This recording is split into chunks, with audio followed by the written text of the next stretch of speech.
Har det regnet ganske mye i det siste, så nå er jeg spent på hvordan dette her vil gå.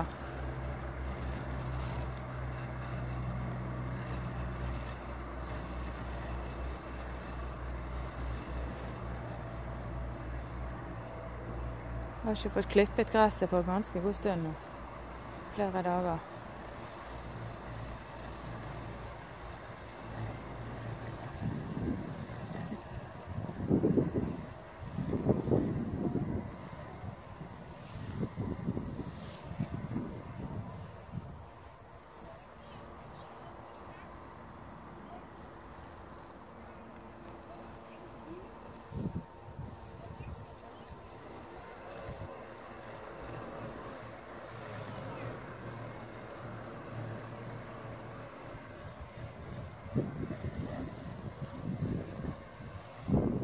Har lagt seg her.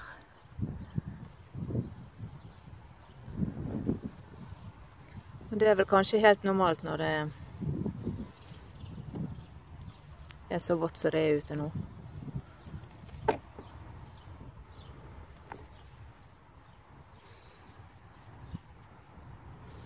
Jeg vet ikke hvor lurt det er å fortsette klippingen når det er så vått gress. Men det skal jo gå.